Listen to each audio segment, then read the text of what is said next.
우리 하나님 말씀 보겠습니다. 말씀은 민수기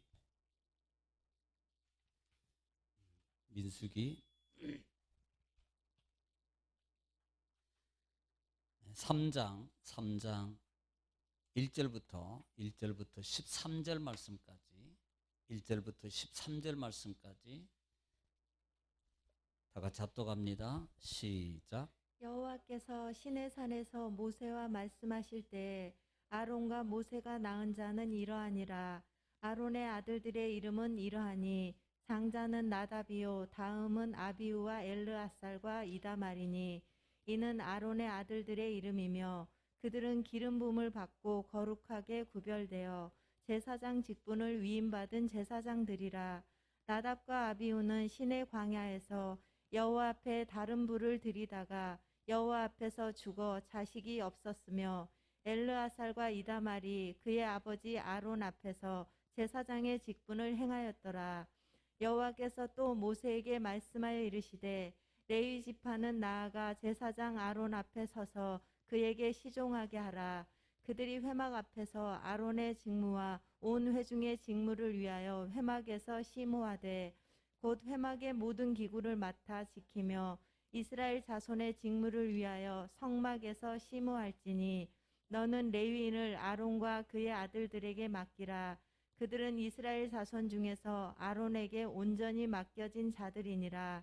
너는 아론과 그의 아들들을 세워 제사장 직무를 행하게 하라. 외인이 가까이 하면 죽임을 당할 것이니라. 여호와께서 모세에게 말씀하여 이르시되 보라, 내가 이스라엘 자손 중에서 레위인을 택하여 이스라엘 자손 중에 태를 열어 태어난 모든 마지를 대신하게 하였은즉 레위인은 내 것이라. 처음 태어난 자는 다 내 것임은 내가 애굽 땅에서 그 처음 태어난 자를 다 죽이던 날에 이스라엘의 처음 태어난 자는 사람이나 짐승을 다 거룩하게 구별하였음이니 그들은 내 것이 될 것임이니라. 나는 여호와이니라. 아멘. 아멘. 할렐루야. 오늘은 주의 날입니다. 오늘은 복된 날입니다. 우리 한번 따라하겠습니다. 오늘은 주의 날입니다. 내 날이 아니고 주님의 날입니다. 복된 날입니다. 자, 이 말을 옆에 분하고 한번 가족에서 있는 가족들에게도 한번 우리가 되새김질하는 마음으로 이 날은 주님의 날입니다. 이 날은 내 날이 아니고 주님의 날입니다. 복된 날입니다. 한번 해보겠습니다. 시작.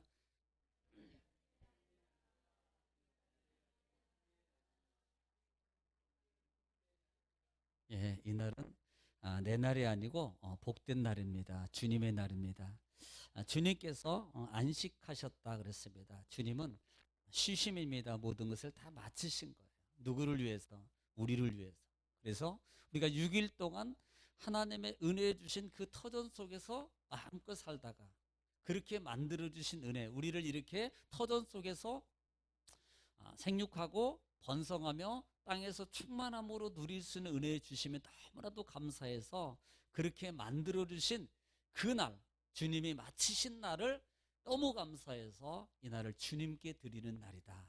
주님께 감사하는 날이다. 더 나아가서는 주님의 창조하심을, 주인이심을 고백하고 그 고백을 뭘로? 예배를 통해서 하나님께 고백하는 겁니다. 이 날이 뭐예요? 주님의 날이다. 성경은 이 날을 너의 날이다 하지 않았어요. 이 날은 내 날이다 이 말입니다. 내 날이라는 말은 함께라는 단어와 그 다음에 창조주임을 고백할 수 있는 감사의 행위가 있어요. 이게 뭐예요? 예배입니다. 예배. 그래서 꼭 예배를 성공하여서 이 날을 주님께 영광으로 드리는, 더 나아가서는 이 날은 무슨 날로? 복된 날이다 그랬어요. 복된 날이라는 말은 그냥 복된 날이 아닙니다. 이 날은 하나님의 응답, 하나님의 은혜, 하나님의 인도의 역사를 다시 받을 수 있는 귀한 날인 걸 믿으시기 바랍니다. 자, 우리는요 지금 민수기에 들어왔어요. 민수기. 늘 이렇게 내위기 이렇게 머릿속에 배어 있어서 민 하려가 내자가 머리가 생각이 나요. 마치 우리 성인숙 성도님, 아니 옛날에 이제 권찰님이죠. 이게 머리가 배가지고요 우리 성은숙 권찰님을 꼭 내가 성인숙으로 자꾸 이렇게 부른단 말입니다. 이름이 비슷해, 한자가 비슷해가지고 은자, 인자. 송은숙입니다. 그러다 보면 송인숙 성도님도 이제 오시겠죠. 뭐. 자, 지금 민수기에 들어왔습니다. 지난 시간에 우리는 민수기 1장, 2장에 대해서 배웠어요. 민수기는 뭐예요? 40년, 이스라엘 백성들이 약 40년 동안의 광야의 실생활을 기록한 겁니다. 실생활을 기록한 거예요. 그런데 우리는 이 광야의 생활 속에서 하나님의 의도를 늘 머릿속에 넣고 있어야 돼요. 뭘 해야 되냐? 우리는 꼭 두 가지 정도만 넣으면 돼요. 첫째는 이스라엘 백성들이 이렇게 광야 생활은 하나님의 시험이었다. 하나님의 시험이었다. 신명기 8장입니다. 하나님은 이스라엘 백성들을 광야로 이렇게 보내신 것은 직진하면 될 걸 우회전하셨어요. 우측으로 보내서 광야로 보낸 이유 중에 하나를 이렇게 말합니다. 저들을 내가 시험하여 낮추시고 내 말씀을 지키는지 마음을 다해서 지키는지 아니 지키는지 내가 알아보려 하십니다. 제가 어제 우리 청년하고 이제 카메라를 좀 빌려온 걸 갖다 주고 가면서 그런 얘기를 했습니다. 이 얘기를 해주면서 자, 봐라. 지금 이스라엘 백성들이 40년 동안의 시험이다. 40년 동안의 시험이었어. 이걸 광야를 시험이라고 하나님이 말씀하셨어. 또는 이 시험의 관계가 예수님께서 마태복음 4장에 보면은 이렇게 말합니다. 성령의 40일 동안 금식하실 때에 40일 동안 금식하실 때에 성령의 인도함을 받는데 그 성령의 인도함인데 마귀에게 시험 받으라. 시험이라는 단어를 씁니다. 그래서 이 시험이라는 단어를 우리는 늘 기억하고 있어요. 다시 말하면 지금 이 시대는 우리가 광야 속에서 살아가는 삶의 모습과 마찬가지입니다. 어쨌든 광야는 훈련이고 그 진짜 목적지는 어디예요? 가나안 땅입니다. 지금 우리가 살고 있는 많은 문화와 환경 속에 살아가는 이 광야, 아니 가나안 땅의 모습 속에서 실제적으로 광야에서 훈련받은 그 시험의 훈련을 가나안 땅에서 얼마만큼 우리가 성공하며 이기며 살아가느냐는 거예요. 지금 이 시대도 똑같습니다. 그래서 민수기는 레위기는 하나님의 깨끗함을 통해서 거룩이라 그랬어요. 예배를 통해서 거룩이라 그랬어요. 이 레위기예요. 그리고 마지막 부분에서 의무적으로 드렸던 예배를 벗어나서 어떻게 하라? 자원함으로 감사함으로 예배자가 되라. 27장입니다. 그러면 이렇게 광야 같은 시험 속에 있는 무리들을 향해서 레위기, 민수기를 통해서 처음으로 쓰는 단어가 뭐예요? 너희는 이스라엘의 모든 백성들을 숫자를 세어라. 나이가 몇 세부터입니까? 이렇게 몇 세? 2살 아닙니다. 100세? 20세 이상의 남자를, 그것도 조건이 있어요. 첫째는 나이가 20세 이상. 두 번째 조건은 뭐예요? 제가 이렇게 하면 또 권투라 그럴까 봐서 싸움을 잘하는 사람. 자, 그들을 부른 이유는 뭐예요? 싸움이라는 단어를 해요. 이거 명심하세요. 싸움은 결국은 말하면 지금 이 시대에 살아가는 삶 속에서 시험입니다. 싸움은 이겨라는 거예요. 그 시험에 오는 많은 환경이라 그래요.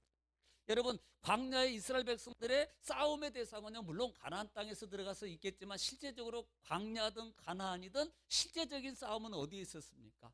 환경이었어요. 환경. 성경을 다 보세요. 그러면 그 속에 환경적 싸움이에요.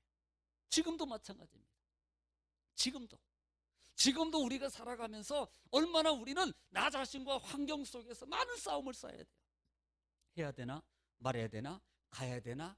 안 가야 되나? 드려야 되나? 안 드려야 되나?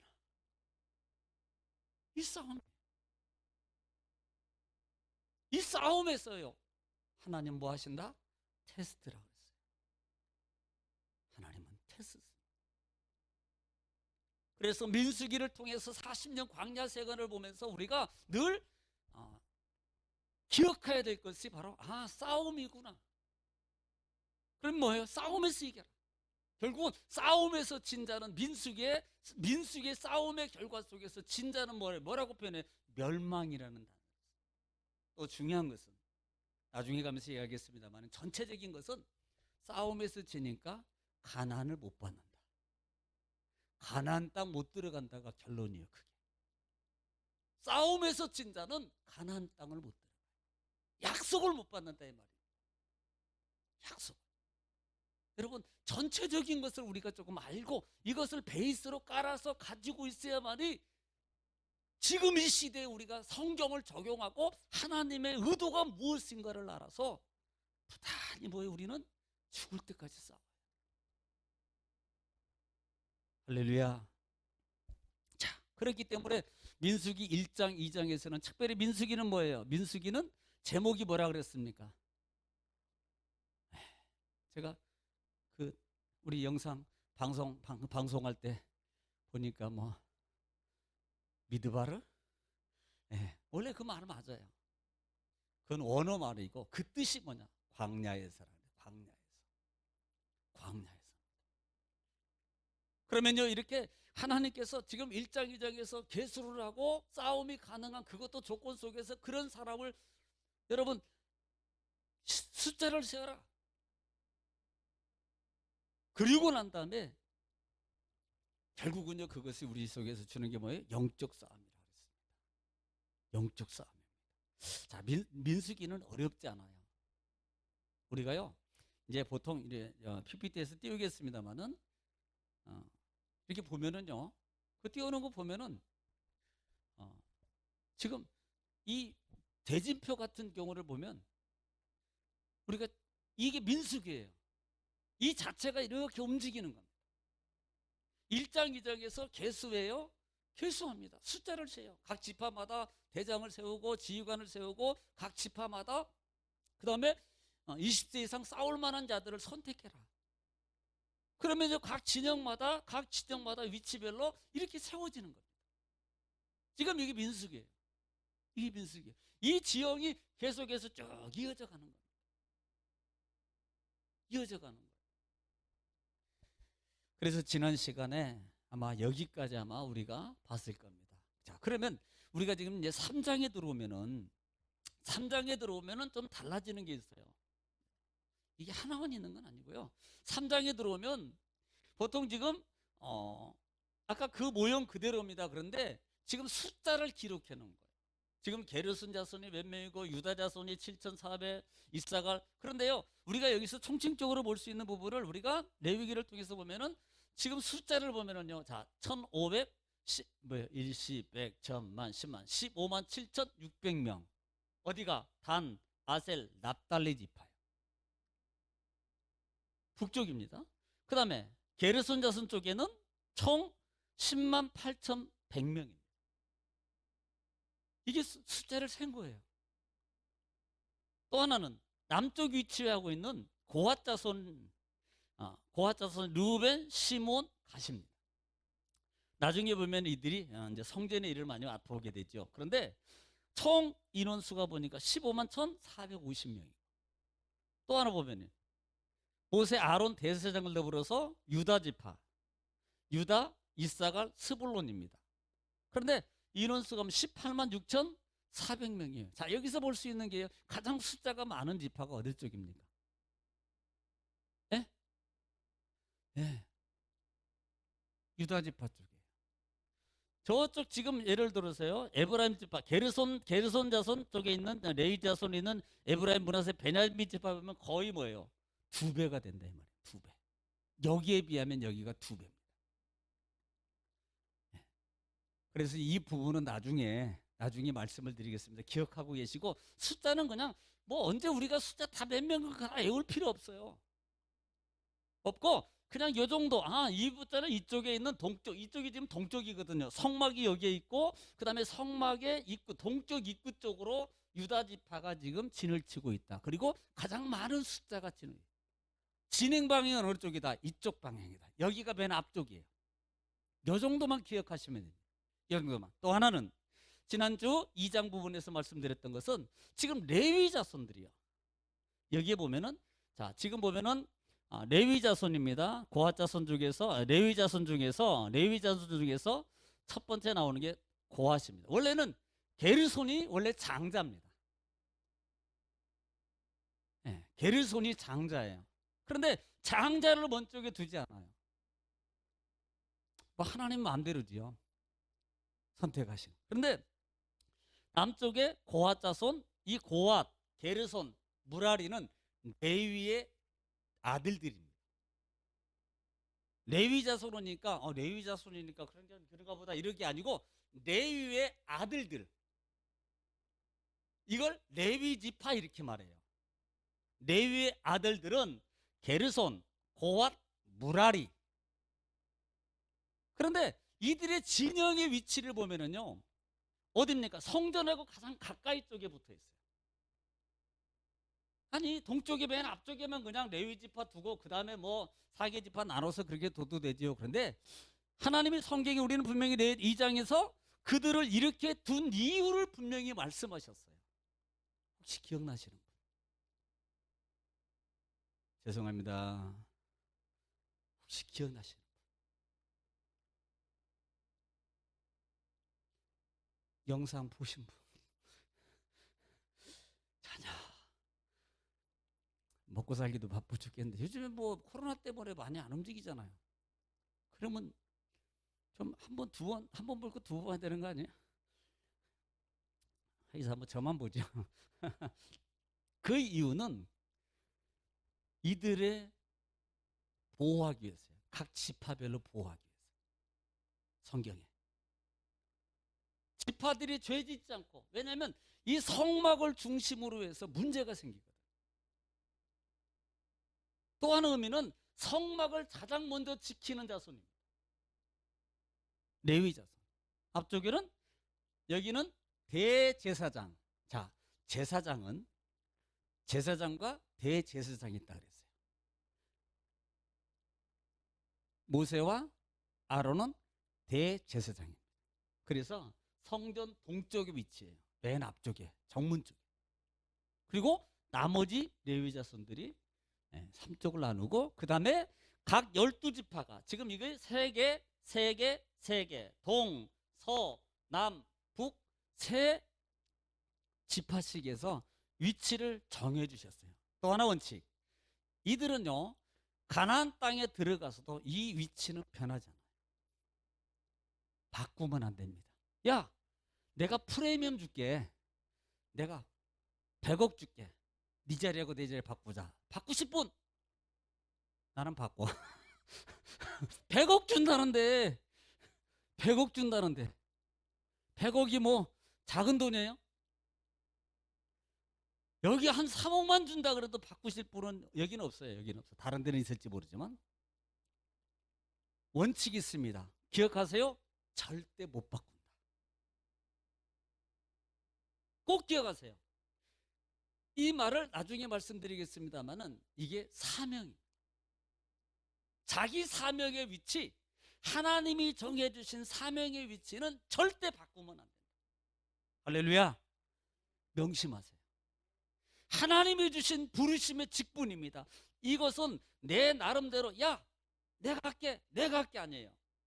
나중에 보면은 이제 가나안 땅에 들어가면 성막에서는 진영이 절대 바뀌지 않아요. 그런데 가나안 땅에 들어가면 땅을 분배할 때 이제 땅 위치는 바뀌어요. 자기가 선택해서 바뀝니다. 중요한 것은 하나님이 정해주신 위치는 죽었다 깨어나도 바뀌면 안 된다. 바꾸면 이때 당시에는 이스라엘 백성에서 끊어져요. 백성이 안 된다 이 말이에요. 네 맘대로 해 가서. 이제부터는 내 백성 아니야. 네 맘대로 했잖아. 이게 끊어집니다. 분리라는 말은 사망입니다.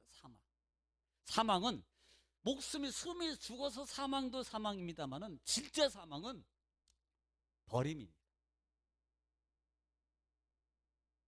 버림이. 이게 분리가 사망이라는 거예요. 이런 부분들을 여러분들이 꼭 기억하시고 이대로 두고 이제 보겠습니다.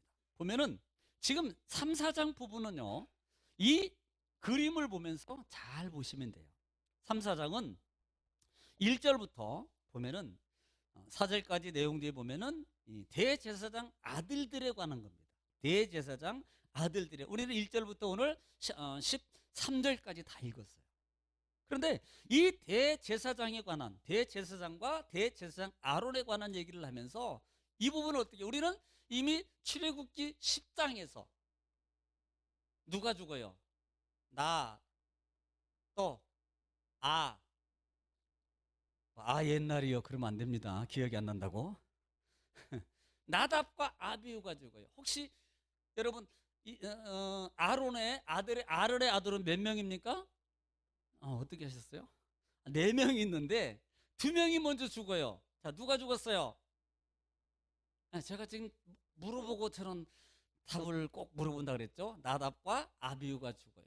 그러면 누구 남아요? 엘리야살과 태국 아니고요. 이다말이 남아요. 자, 지금 그 부분을 1절부터 지금 4절까지 그 부분을 얘기하는 겁니다. 그리고 여호와 앞에서 이들은 자기 직분을 수행하였더라. 자, 4절 한번 읽겠습니다. 4절 시작. 아비후는 시내 광야에서 여호와 앞에 다른 불을 들이다가 여호와 앞에서 죽어 자식이 없었으며 엘르아살과 이다말이 그의 아버지 아론 앞에서 제사장의 직분을 행하였더라. 예, 지금 엘라살과 이다말이 아버지와 더불어서 같이 성막에서 제사장의 직무를 지행했더라라는 부분이 1절부터 대제사장에 관한 겁니다. 자, 그러면 지금 5절부터 보면은 지금 어떤 부분을 말하냐면은 이 5절은 레위 지파들입니다. 레위 지파들은 뭐냐? 레위 지파는 어떤 일을 하는 거냐? 레위 지파는 어떤 위치에 있는 거냐? 자, 이 부분을 얘기하는데 우리가 이제 잘 이 부분을 보면 레위 지파는 과연 어떻게 하는가? 자, 6절 한번 읽겠습니다. 시작. 레위 지파는 나아가 제사장 아론 앞에 서서 그에게 시종하게 하라. 자, 레위 지파는 아론과 아론의 아들, 지금 아론의 앞에 가서 뭐 하는 거예요? 그를 시종들게 하라. 이 말은 뭐예요? 지금 아론을 도와서 일을 하는 거예요. 아론이 시키는 일과 아론이 뭐 하는 일들을 도와서 하라는 겁니다. 누구? 레위 지파를. 레위 지파. 그러면서 직무를 얘기해요. 7절 시작. 그들이 회막 앞에서 아론의 직무와 온 회중의 직무를 위하여 회막에서 시무하되. 자, 그들은요, 그 직무는 아론을 돕는 역할입니다. 어디서? 회막 앞에서. 그런데 그 회막 앞에서 돕기 위해서 어디에 시무해요? 회막에 시무하였더라, 이렇게 말합니다. 회막에 시무하였더라. 회막에.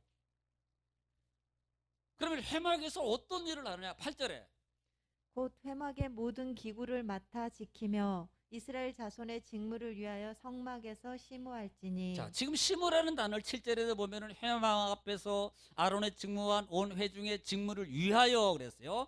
레위 지파는 하나님 안에서 아론의 일을 돕기 위하여 회막에서 거쳐야 되며 근무해야 되며 8절에 모든 기구를 맡아 뭐하고?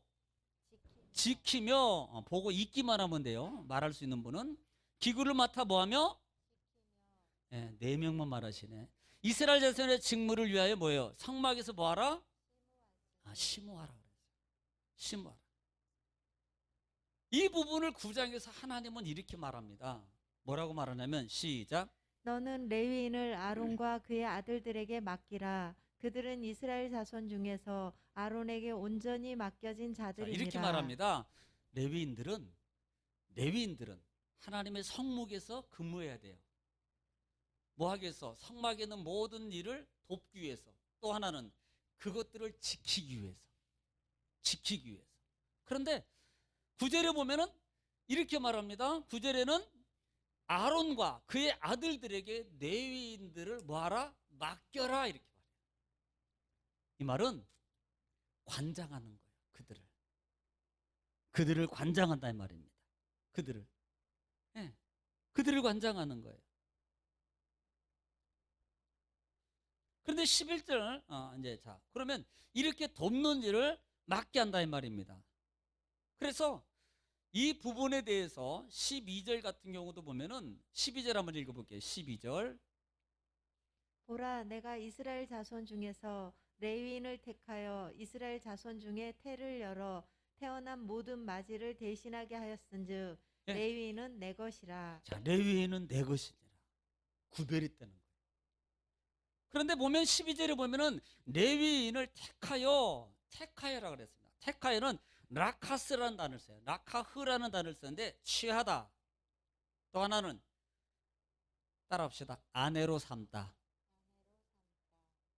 이걸 신부라고 어떤 분들은, 여러분 레위기서 강의 듣거나 레위기서를 이렇게 보면은 우리가 예수님하고 결혼했습니다. 우리는 예수님의, 하나님은 남편이고 예수님 남편이고 우리는 신부입니다. 바로 이 원어 속에서는 타카흐라는 단어가 취하다, 또 하나는 아내로 삼다라는 단어가 있어요. 아내로 삼다. 그래서 우리가 하나님과 어떤 분이 이걸 결혼한 것이다 이렇게 얘기해요. 이렇게 표현하는 분도 있습니다. 중요한 것은 또 하나 볼 수 있는 게 택하여, 그 다음에 이스라엘 자손 중에 뭐를? 태를 열었다는 말을 기억하십시오. 이게요, 하나님의 주권입니다. 닫으면 열 자가 없고 열면 막을 자가 없습니다. 이미 우리는 출애굽기 전에서 이 고센 땅에 이스라엘 백성들을 태문을 열어버리니까 누구도 못 막아요. 바로도 바로 못 막아. 저는 이렇게 말하면 웃을 줄 알았어요. 그런데 이게 무슨 말인지 구분이 안 가는 거라. 네. 하나님이 태문을 열어버리니까 바로도 못 막는 거예요. 죽을 산파를 동원하고 죽여라 그러고 군사를 동원해도요, 세상에 이 태어나는 아이들을 막을 수가 없는 거예요. 하나님이 뭐 하기 위해서? 하나님의 자녀로, 하나님의 일꾼으로 부르기 위해서 하나님이 뭐 하셨다? 태문을 여셨다. 기억하십시오. 하나님이. 그러면서 태어난 것은 다 내 것이라. 내 것이라. 내 것이 될 것이니라. 내 것이 될 거니라. 하나님을 구별된 자로 삼으신다는 거예요. 특별한 은혜예요. 하나님의 특별한 은혜. 내가 이 땅에 태어난 것도, 예를 들어 당신은 사랑받기 위해 태어난 사람, 사랑받기 위해 태어났어요. 특별한 분이에요. 특별히 그 많은 무리 중에서 나를 하나님의 자녀로 삼아주시면 감사해야 돼요. 예, 감사해야 됩니다. 예.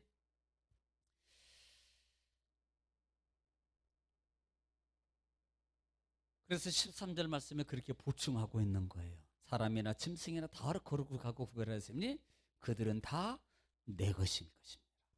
내 것입니다. 내 것이라는 말은 뭐예요? 하나님께 드려진 자들이라는 거예요. 하나님께 드려진 자. 우리는 하나님께 드려진 자. 하나님께. 자, 그러면서 지금 3장 부분을 통해서 보면서 3장에 그 다음에 14절부터 37절 말씀까지는 레위인들의 인구조사와 그 다음에 그들은 어디에 살아야 될 것이냐, 그리고 그들이 무엇을 할 것이냐, 이 부분은 나중에 레위 자손의 부분을 통해서 보면서 어떤 직무에 대해서도 구체적으로 말씀하고 있습니다만은, 지금 14절부터 보면은 이 레위 자손들의 사람의 수는 인구조사를 해라. 그리고 그들은 어떻게 살아야 될 것인가, 그들은 어떤 자들을 선택해야 될 것인가. 자, 15절 한번 읽어보겠습니다. 시작. 레위 자손을 그들의 조상의 가문과 종족을 따라 계수하되 1개월 이상 된 남자를 다 계수하라. 자, 여러분 지금 갑자기 뭐가 생각나요? 2절에서 이미 1장 2장에서는 이스라엘 백성들에서 싸움을 가능한 자는 몇 살 이상? 20세. 그런데 오늘 보니까 지금 레위 자손 중에서는 그들의 나이의 그 제한을 어디에 두고 있어요? 몇 세부터? 1개월. 그러니까 1개월이면 태어나부터 다 되는 거예요.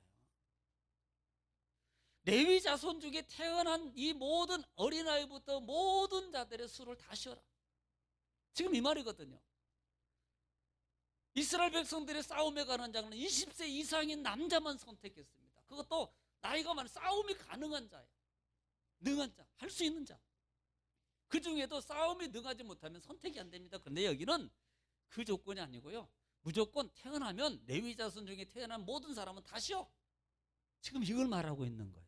이걸. 그래서 이 부분을 이제 지금 뭐 아들 정도 누구 이거요 여러분 복잡하니까 여러분 이런 생각 안 해도 돼요. 그냥 이 부분은 그렇게 레위 자손들이 1살 이상부터 태어나면 다 이 사람의 숫자를 세라 그랬다. 요것만 기억하시면 돼요. 네. 그래서 17절 한번 읽어보겠습니다. 레위 자손들은 레위의 자손은 누군가 이건 기억하고 있어야 돼요. 시작. 레위의 아들들의 이름은 이러하니 게르손과 고핫과 무라리요. 자, 여기에 보시면 지금 바로 아까 제가 말씀드렸어요. 레위 지파 했는데 레위의 자손들은 자 밑에 보면 원래 큰아들이 맨 앞에거든요. 게르손, 그 다음에 고핫, 무라리 3명이에요. 이게 레위 자손. 이 레위 자손은 바로 성막 바로 근처 옆에서 떠나면 안 됩니다. 성막 바로 백성 이 지파들보다 먼저 성막이 가장 가까운 쪽에 있어야 됩니다. 그 이유가 나중에 나옵니다. 왜냐하면 그들의 직무가 뭐예요? 어디서 일하는 자들입니까? 성막에서 일하는 자들이에요. 그러니까 성막에 하나님의 성전에서 일하는 사람은 성전에 가장 가까이 있어요. 멀리 갔더니 차량하고 고나고 가까이 갔더니 복 가운데 쓰더라. 네. 그러니까 하나님의 일을 가까이 하기 위해서 늘 옆에 두는 겁니다. 또 백성들이 죄로 말미암아 죽지 않게 하기 위해서 그까지 2개 조건이에요. 네. 자, 레위의 자손들은 누구다? 시작.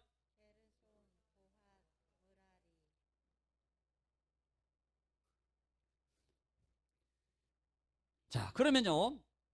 이들은요 이렇게 나옵니다. 이렇게 쭉 이제 뭐 조상 가문이 어쩌고 쭉 얘기 나옵니다. 그런데 자 그러면서 21절부터는 그들의 삶의 위치가 과연 어디에 있을 것이냐라는 거예요. 자 22절 한번 읽어보겠습니다. 22절 자 이제 첫 번째 게르손부터 나옵니다. 게르손 22 게르손 자손부터 한번 읽어보 21절 시작. 게르손에게서는 림니 종족과 심의 종족이 났으니 이들이 곧 게르손의 조상의 가문들이라. 그러면서 22절에 계수된 자 곧 1개월 이상 된 남자의 수요 합계는 7,500명이며 예, 게르손 자손들의 합계는 저쪽 보니까 저기 왼쪽에 보세요. 왼쪽 그룹 몇 명? 7,500. 지금 이 얘기하는 거예요. 예, 7,500명이다. 어디에 있어요? 지금 위치가 서쪽에 있어요. 자, 23절 읽어볼게요. 시작.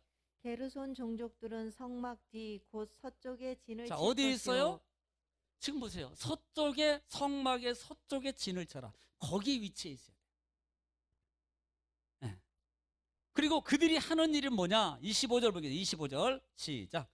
게르손 자손이 회막에서 맡을 일은 성막과 장막과 그 덮개와 회막 휘장문과 자, 26절 뜰의 휘장과 및 성막과 제단 사방에 있는 뜰의 휘장문과 그 모든 것에 쓰는 줄들이니라. 예. 지금 이 게르손 자손들은 성막에 있는 뭐 오늘 말씀에 또 덮개와 휘장뜰 문과 휘장문과 성막과 제단 사이에 있는 휘장문과 그다음에 거기에 필요한 줄들이니라. 그들의 직무가 바로 그런 일을 하는 거예요. 나중에 보면은 이제 4장에서 가면은 이게 상당히 무거워요. 이 기구들이 상당히 무겁습니다. 자, 이것에 관장하는 거다 정도로 3장에서 말해요. 또 27절에 보면은 27절부터 고핫 자손에 대해서 나오는데 똑같아요. 1개월 이후에 출생한 남자 모두를 쓰니까 28절에 시작. 8,600명인데 자, 몇 명입니까? 자, 몇 명이라고 써 있어요? 고핫 자손이 8,600명이라고 써 있잖아요. 여기 고핫 자손. 그 얘기예요. 고핫 자손. 그러면 그들의 직무가 뭐예요? 31절 시작. 그들이 맡을 것은 증거궤와 상과 등잔대와 제단들과 성소에서 봉사하는 데 쓰는 기구들과 휘장과 그것에 쓰는 모든 것이며. 자, 지금 이게 무슨 말이냐면 이 고핫 자손들은 가만히 보니까 이 증거궤나 등잔이나 떡상은 어디에 있어요? 네, 성막 이르면 안 되고요. 조금 아는 사람은 성막 이르잖아요. 성막은 전체를 성막이라 그럽니다. 어디입니까? 그 안에서 성소 지성소에 있는 하나님의 성물들을 관장하는 누가? 고아 자손들. 고아 자손들. 그 부분을 관장하게 된다. 관장하게 된다. 그런데 그들은 어디 위치합니까? 29절 시작. 고앗 자손의 종족들은 성막 남쪽에 자, 진을 어디 칠 있어요? 것이요. 저기 보니까 고앗은 남쪽. 게르손은 무슨 어느 쪽? 서쪽. 고앗은 무라리는 그러면 어떻게 하셨대? 보고 말하나? 어떻게 그렇게 잘하시지? 역시 정금교회 성도님들이야. 예. 자, 33절에 보면 무라리에 대해서 나옵니다. 무라리 역시 1개월 이상 된 남자를 모두 세니까 34절 하반절에 보니까 몇 명이라고 써 있어요? 6,200명. 자, 6,200명이다. 누가? 무라리 자손들이. 그러면 그들이 하는 일이 뭐냐는 거예요. 36절. 그들이 하는 일이 뭐예요? 시작. 무라리 자손이 맡을 것은 성막의 널판과 그 띠와 그 기둥과 그 받침과 그 모든 기구와 그것에 쓰는 모든 것이며. 자, 이 무라리 자손들이 하는 일은 뭐냐면 우리가 성막, 성소 안에 있는 벽에 있는 널판들, 그 다음에 꿰일채 5개, 그 다음에 뭐 거기에 있는 그 다음에 그 뜰에 있는 막 기둥들 10개, 뭐 20개 이렇게 세우는 기둥, 거기에 필요한 받침, 음받침, 그 다음에 거기에 따른 줄. 이 무라리 자손들은 사실 실제적으로 가장 무거운 걸 관장하는 게 어디냐면 무라리 자손입니다. 무라리 자손이에요. 고아 자손들은 덮개 부분을 많이 내요. 덮개. 예를 들면 성막을 성소를 덮었던 5가지 덮개가 있죠. 물개가죽, 그 다음에 영원하고 오래돼서 예? 예, 또 그거 말은 안 하지만 지금 말 생각은 나는데 눈으로는 안 돼. 그거 맞아요. 다 맞아. 이게 좀 무거운 게 아니잖아요. 사실 우리가 저기 자동차 트럭 이렇게 하시는 분들 갑바 있죠, 갑바. 보면은 껍데기에서 보니까 그거 뭐 별거 아니겠지라고 하지만요, 혼자 못 듭니다. 트럭 갑바 같은 경우는요, 8톤 이상 되는 것은 혼자 들기 힘들어요. 무거워요. 그거 접어놓은 거. 그 정도로 무겁습니다.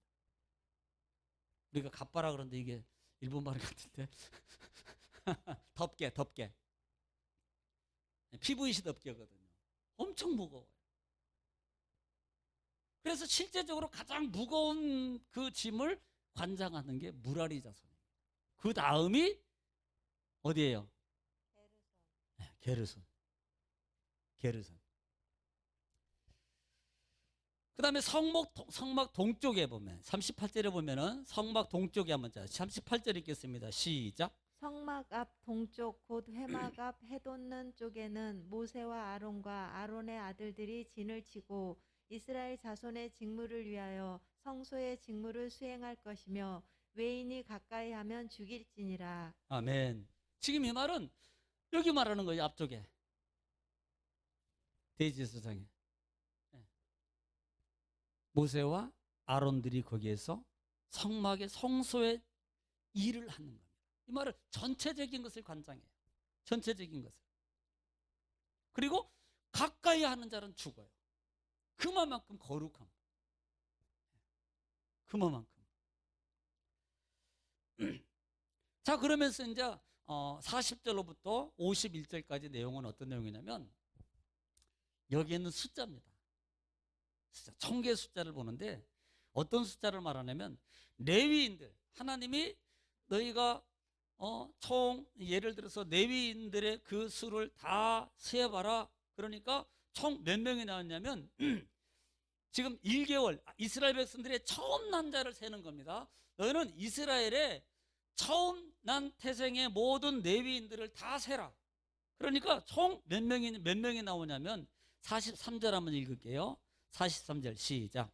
1개월 이상으로 계수된 처음 태어난 남자의 총계는 22,273명이었더라. 아멘. 자, 이 부분만 읽으면 잘 모를 거예요. 42절부터 읽을게요.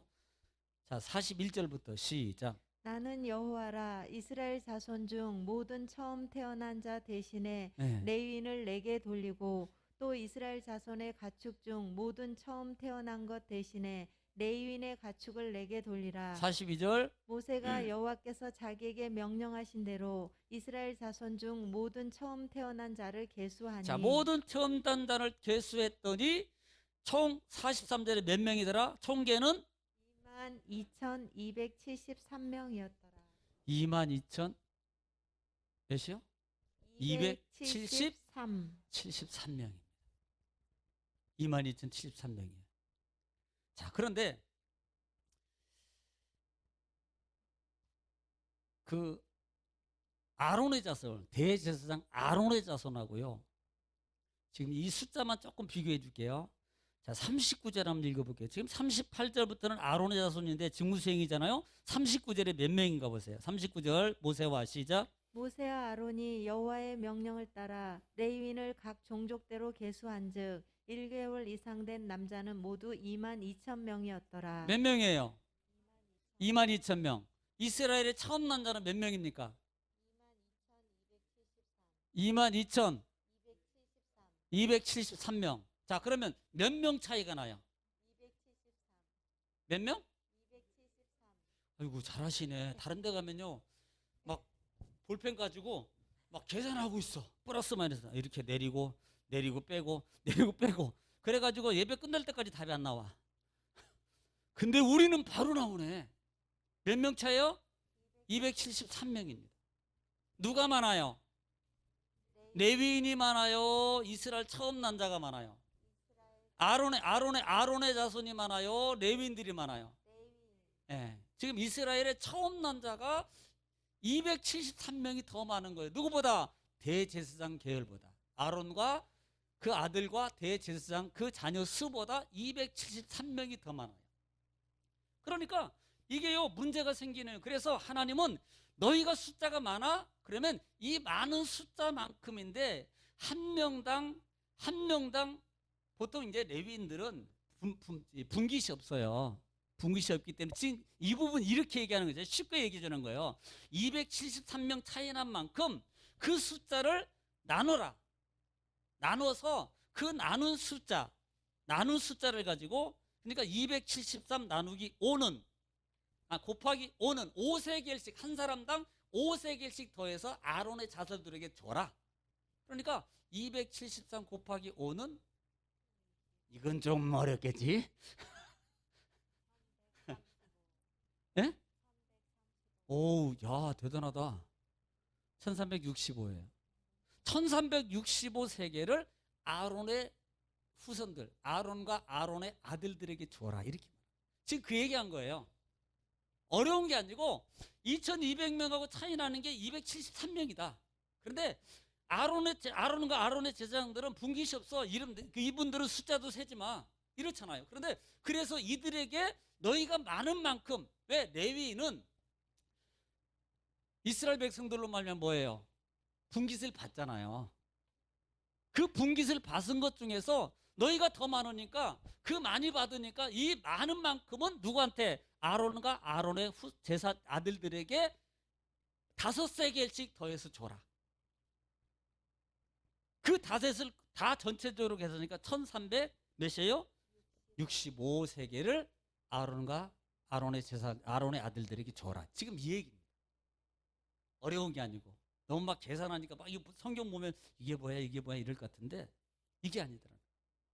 자, 오늘 우리가 여기서 오늘은 3장 부분, 원래 4장까지 다 끝나려고 그러는데 안 되네요. 3장 부분까지만 보는데요. 오늘 말씀 보면 이렇게 말합니다. 3장 하반절 부분에 보면은 이렇게 너희를 41절 같은 경우나 또 얘 보면은 너희를 속전, 47절 같은 경우에도 세계를 20세겔이라 48절에 더한 자의 속전을 아론과 그 아들에게, 속전이라는 말이에요. 속이라는 단어와 전이라는 단어가 합성해요. 전은 은입니다. 은돈을 가리켜요.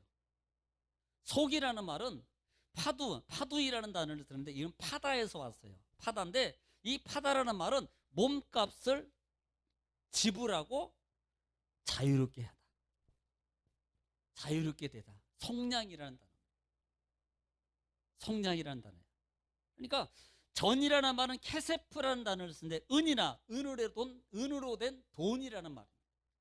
그러니까 은돈, 속전, 은으로 된 돈을 속전, 그들을 대신해서 값을 치러짐으로 하면 너에게 자유함을 주는 거예요. 이 말입니다. 자, 우리는 정리하겠습니다. 1장, 2장, 3장인 4장 전체적인 부분입니다만은 하나님은 나를 부르셨다. 뭐 하기 위해서? 싸우기 위해서. 싸움의 목적은 뭐예요? 단순히 싸우라는 것만 있습니까? 이 말은 결론은 이겨라는 거예요. 어디서? 환경에서. 마음의 갈등에서. 생각에서 이겨라. 이것을 위해서 나를 부르셨다. 왜? 싸울 자로 부르셨다 그랬어요. 또 3장부터는 뭐예요? 하나님의 성전에서 뭐 할 자다? 봉사자다. 특별히 레위인들은 대제사장의 속에서 지도함 가운데 대제사장을 위해서 세움받은 자다. 하나님 이렇게 들으면 이렇게 할게요. 제가 대제사장은 아닙니다만 저를 위해서 여러분 직분자들이 세움받은 거예요. 돕기 위해서. 그래서 하나님의 일을 하도록 만들어가는 겁니다. 그러니까 보통 일을 하면 내 주장, 내 방식, 나 사장에서 나옵니다만 절대 자기 방식이 하나도 없습니다. 모든 일을 아론과 모세와 아론의 자녀들의 허락이 떨어져야만이 돼요. 왜? 그렇게 안 하면 죽어요. 이런 부분들을 우리가 바라는. 그러다 보니까 목사님이 이 말씀 가지고 목사님 마음대로 권위의식 가지고 부려먹고 이러려고 그러는. 전 그런 생각 하나도 없습니다. 바로 알아라는 거죠. 바르게 알아라. 하나님의 질서의 법칙을 바르게 알아라. 하나님의 질서. 그래서 이렇게 성전에서 봉사하는 각자의 위치가 있다. 또 하나는 하나님은 뭐예요? 질서의 하나님입니다. 그래서 자기 위치가 있습니다. 자, 동서남북. 그리고 레위자서는 또 동서남북의 자기 위치가 있다. 중요한 자기 위치를 철저하게 지켜라. 자기 지키를 지키는 것도 이게 축복입니다. 그래서 자리를 떠나게 만드는 것은 사단의 게임이에요. 또 하나는 부르심에 감사하라. 솔직히 말해서 우리를 잘해서 예를 들어서 찬양대 세웠어요. 이대 성악가 나왔기 때문에 세웠습니까? 아니에요. 저 못하는데 그럼에도 알고 세운 거예요. 그럼 어떻게 해야 돼요? 감사합니다. 그래서 자기가 세움받은 그 일에 최선을 다해서 감당하는 거예요. 가다가 죄송해요. 빅살이라 그래서 조금 틀리면 어때요? 틀렸다고 하나님이 야 너는 탈락 이러겠습니까? 아니에요. 하나님이 그러잖아요. 안 하고 빼는 게 문제지. 시켜서 하다가 틀리는 것은 누가 책임집니까? 하나님이. 네. 이런 관계가 있다는 걸 알아라 이 말이에요. 또 하나는 4장에서 말씀드리겠지만 꼭 모든 삶을 하나님 중심, 성막 중심, 교회 중심으로 살아라. 명심하십시오. 세상에 우리는 많이 것들에 의해서 내 편안함으로 있습니다. 사실 가나안 땅에 들어가면은 이스라엘 백성이 편안함 때문에 무너져요. 사람은 자기 편안함으로 자꾸 맞춰가려고 그래요. 편안한 대로. 힘드니까. 어려우니까. 환경 탓을 하고 이렇습니다. 그래요. 그런데 그럼에도 불구하고 이기면 하나님 음식으로 가면 이게 더 큰 하나님의 은혜의 축복의 통로가 아니냐는 거예요. 절대적인 자기 자리를 꼭 지켜라. 하나님 중심으로 살아. 교회 중심으로 살아. 믿음의 살아. 할렐루야. 이걸 우리에게 가르쳐주는 것이 40년 광야 성막의 삶입니다. 기도하겠습니다. 거룩하시기 자비로우신 아버지 감사합니다. 우리를 사랑하시고 또 하나님도 말씀을 통해서 우리에게 큰 은혜를 또 깨닫게 하시니 감사합니다. 우리 마음속에 생각 속에 하나님 말씀을 들을 때 깨닫는 그 마음과 생각이 있었다면 그것이 곧 하나님의 음성이었습니다.